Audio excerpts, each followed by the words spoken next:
Okay, by now you've decided on the setting, characters, plot, conflict, and theme. You've completed the story summary that we described in a prior video, so you have a defined beginning, middle, and end of your story. Great! I'm sure you can't wait to start writing script. I totally understand.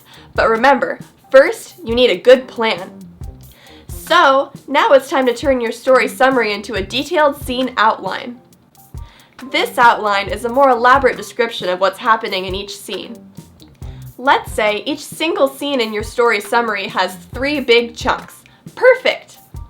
Now, let's break these 3 chunks down into 9 smaller pieces to make your detailed scene outline. Here's an outline you can use. Remember the completed story summary outline we showed you in a prior video? Well, here's an example completed detailed scene outline for our scene 3. See how the red chunk was separated into 3 smaller pieces at the bottom? The same is true for the green and blue chunks. Writing an 8-minute original skit in DI is a big challenge, but it's also a lot of fun. One of the skills you learn in DI is how to break a big challenge down into smaller ones. That's what we've done here.